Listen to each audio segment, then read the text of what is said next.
Everyone who's joined us. Hey, good morning, everybody. I'm Adam Miller. I'm here with Jim Fitzsimmons. Appreciate everyone who's joined us today on our live stream here.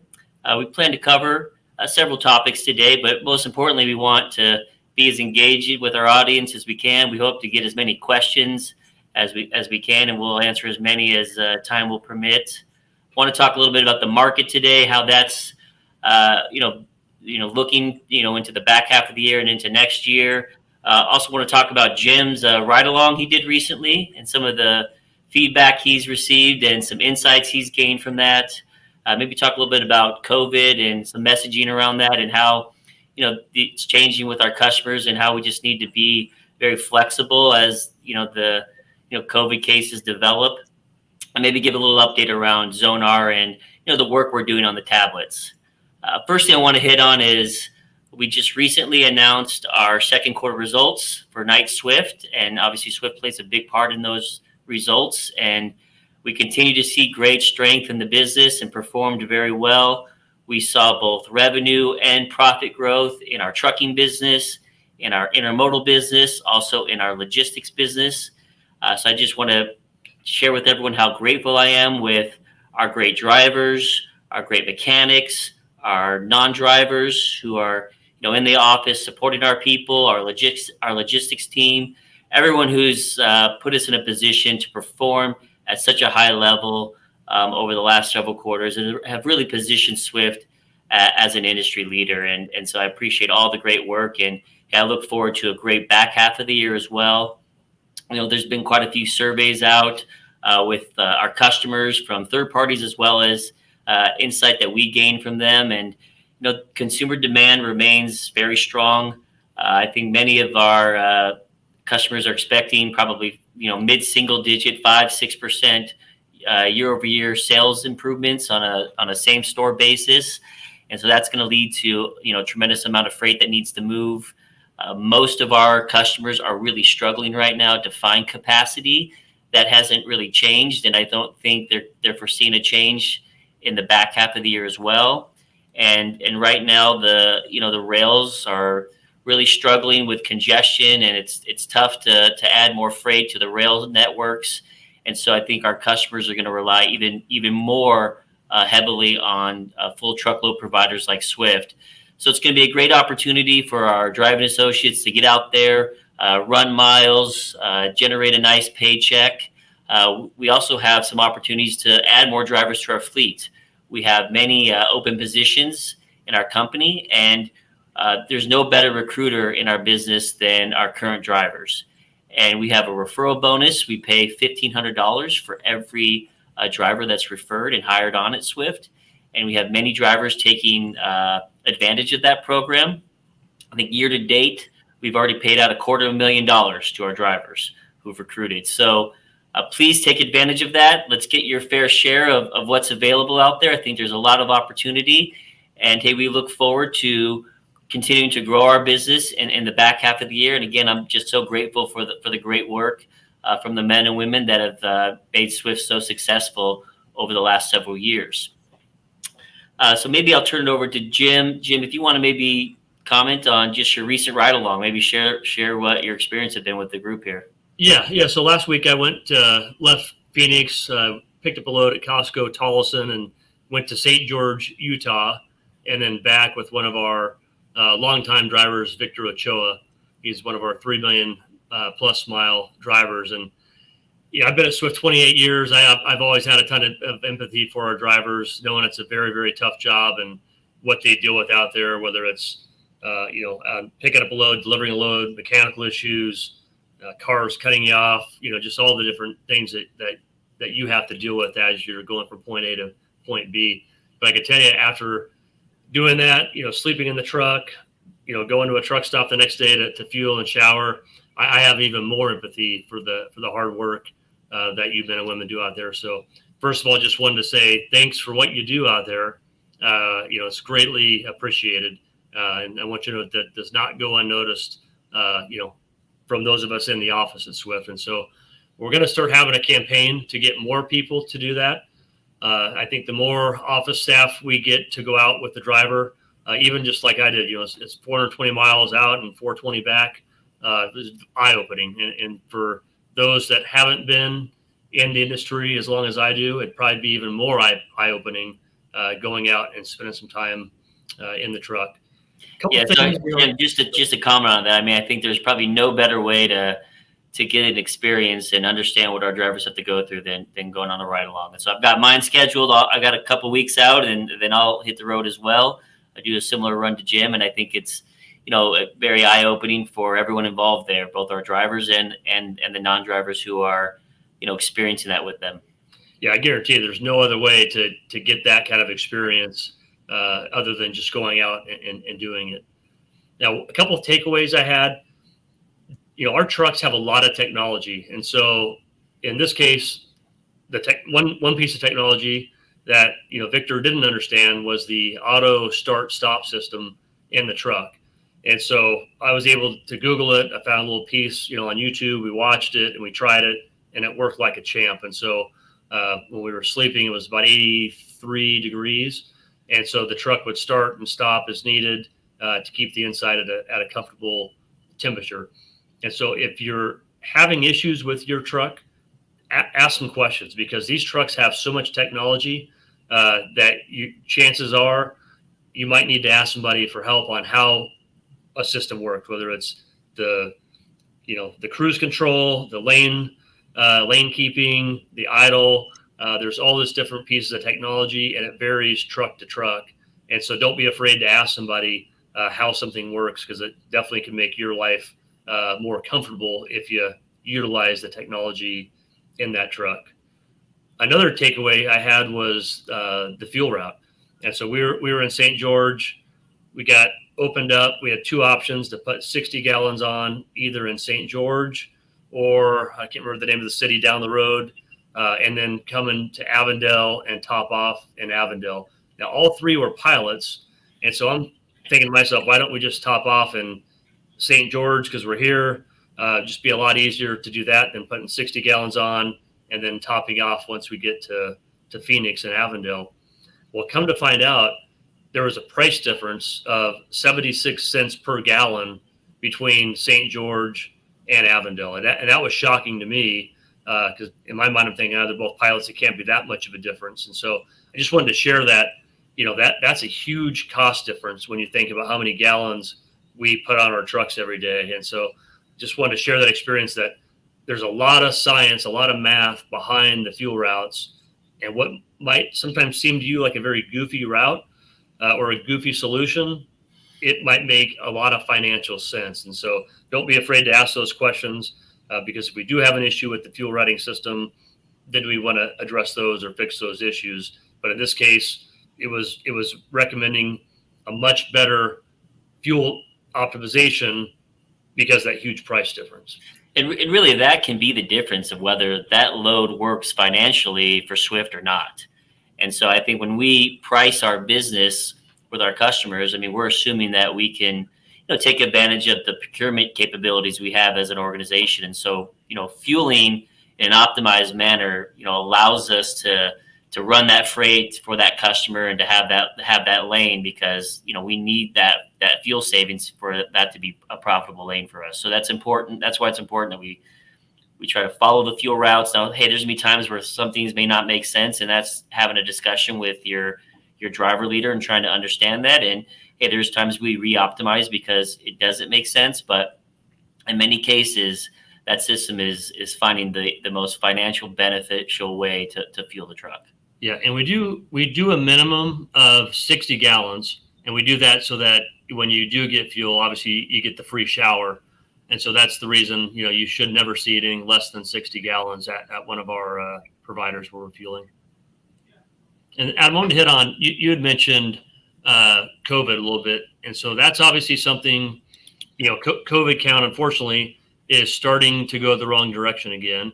And we're seeing the same thing, obviously, at Swift, where case count is starting to climb back up from, the trend we were seeing was down. Now it's kind of starting to turn around back the other way. Now, not anywhere near where we had it, a year ago, but I think everyone just has to be aware of it. We have customers that have made changes going back to a policy when you're on their property. And I've seen kind of different variations.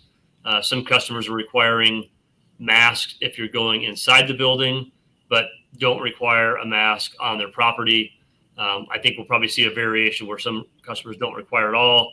Some might require it on the yard, and some might require it if you're in their building. So if you don't have a mask because you haven't needed one in a long time, make sure you get a mask. All of our terminals should have them. If we don't, ask, because we need to have them at all of our terminals.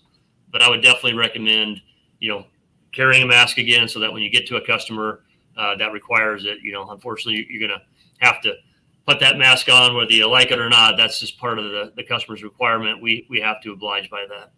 Yeah, we just have to remain flexible state by state based on what the conditions are, and just work with our customers when we need to.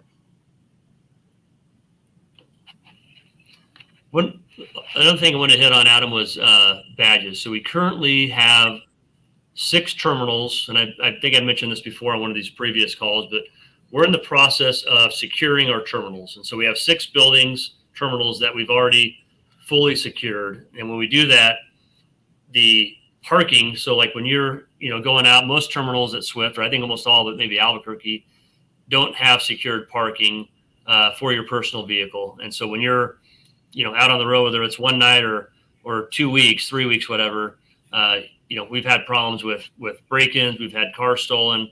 And so as we're doing these upgrades, we're securing the whole facility in, so that your car will be behind a fence, behind a gate, much better protection, for your personal property. And it keeps people out of Swift, because obviously the way most of our terminals have been set up for years, anyone can just walk through on foot. You can walk through the fuel island, you can walk, through underneath a little wood arm gate that we have. And so now we're going to a full fence and gate. Now, as we do this, they're opened by badges. And so we need every driver to get a badge. So if you haven't got one yet, I think right now we're around 50% or so of our drivers have received a badge. Every terminal has the ability to make a badge. And so whether you're, line haul, dedicated, intermodal, I would suggest every driver get one, even if the building you're in and out of right now on a regular basis isn't secured. At some point, it will become secured. So the quicker you get one, the easier it's going to be when you get to a building that is secured. And then that badge will also let you into the building. So as we start getting farther down the road of securing all of our facilities, the doors to the driver lounge, the doors to the office will all be opened by that badge. Yeah, I think that's a great point, because I think that's one of the major benefits of having the badging system, is that our driving associates can have access to the facilities when they need them. And those badges will work at all the terminals. And we want to be able to, allow our drivers to get in there, see their driver leaders, see their terminal leaders, have that, build that relationship out, as well as have access to the driver amenities. So that's why badging is so important, and we want to ramp that up as quick as possible. Maybe I want to touch on it, one more item. We're ramping up our student count at Swift, which is a great thing, but we're going to need a lot of mentors to help develop and train, our students, our trainees, to get them ready to be over the road as a solo driver. So we're making some investments in our mentor program. Today we pay, I believe it's $100 a week when we have one of our mentors who's training. So we're going to be increasing that to $200 a week. That'll be effective through the end of the year. So really, this back half of this year, we want to make a big push to ramp up the number of mentors that we have in our fleet.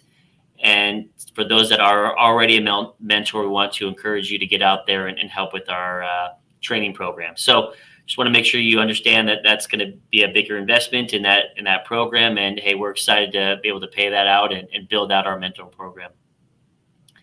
And then lastly, we know tablets, we're still working through that transition from OmniTrax to Zonar. And hey, with any transition, there's always some hiccups, and I think we've worked through a lot of issues, but there's still more issues that we have a team who are working on fixing and addressing. Every Friday, we have a list of items that we post on transmission, areas where we've made improvements, known issues that we're working on. So I encourage you to review that on a weekly basis. so you can see the progress that we're seeing, and make sure that you know any steps that you need to take with your device in your truck to ensure that you are receiving those updates.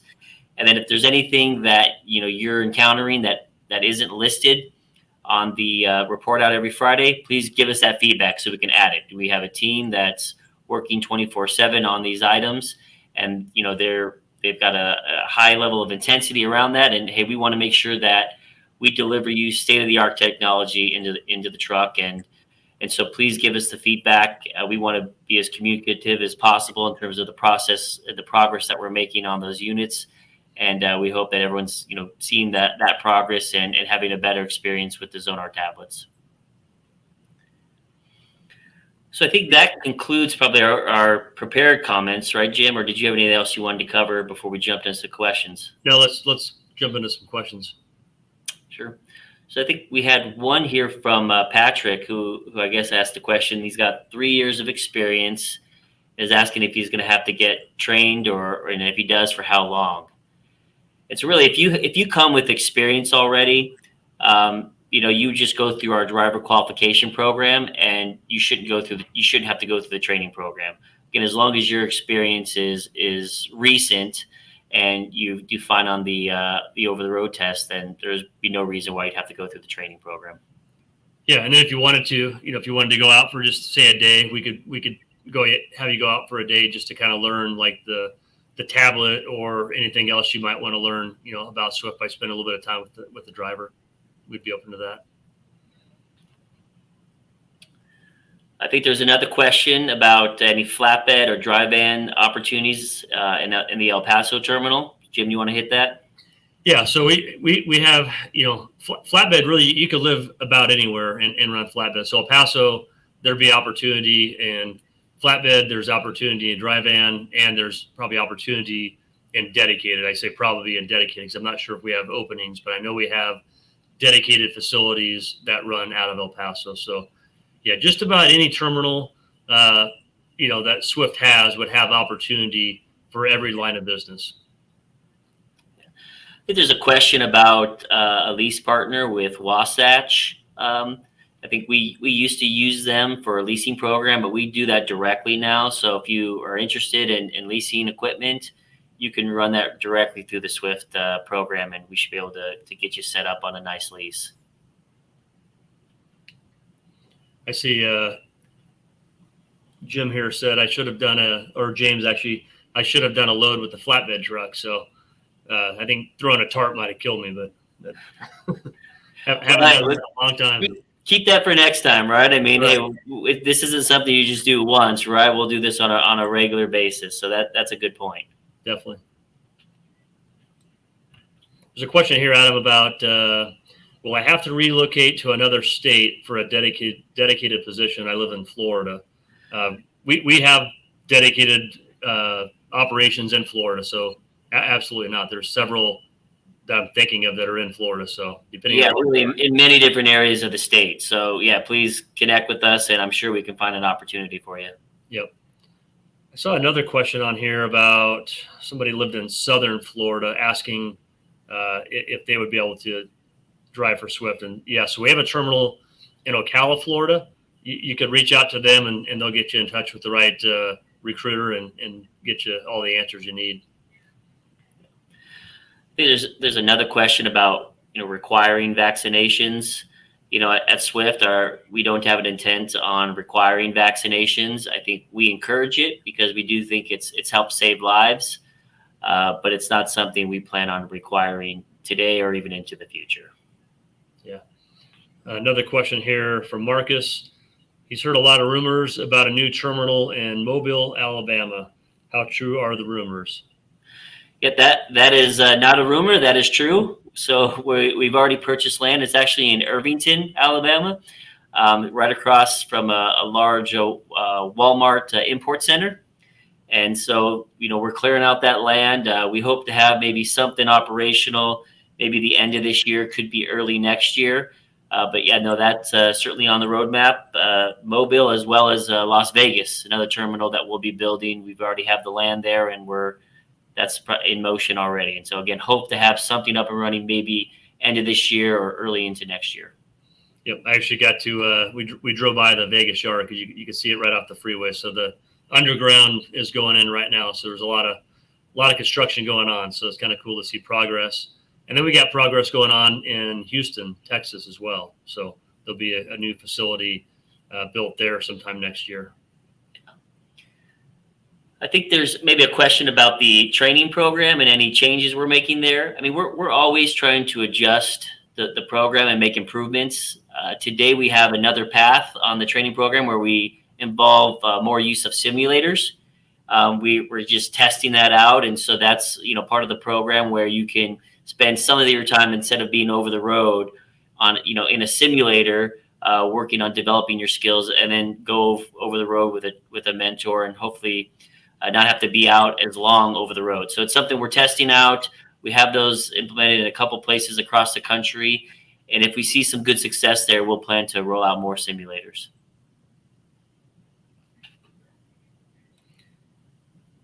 Alex asked if I rode with the owner op or a company driver. It was a company driver. Yep. I think, Jim, there's a question about bringing their own authority and leasing on to Swift. So, how would we, that was from Gabrielle, how do we give her the best way of, leasing on with Swift? Yeah, so I don't know if you have the number, Jeff, but we have an owner-op recruiting department that we could give that number to. If we don't have it right here, we could get that and put it into the chat. Yeah, and there's always driveswift.com. You can visit that website and find a way to reach out to an owner-operator recruiter.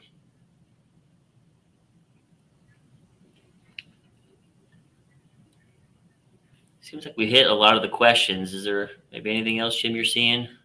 Not seeing anything new. Well, hey, we're coming up on, I think, about 22 minutes here. So maybe we'll wrap it up. Again, I want to say how much we appreciate our Swift team members for allowing us to operate the way we are, and for making Swift such a great place to work. We appreciate everyone who's joined us on the call. For those who aren't working with Swift, please feel free to reach out to us at the driveswift.com or the number below on this page. And hey, we look forward to connecting with you and finding an opportunity for you to join the Swift team. Yeah, thanks again for all the hard work everyone's doing out there. Whether you're driving a truck, you're in the shop, you're in the office. It takes everyone working together to make Swift what it is, which is a great team. So thanks for all you're doing. Yep. Thank you, everyone. Thanks.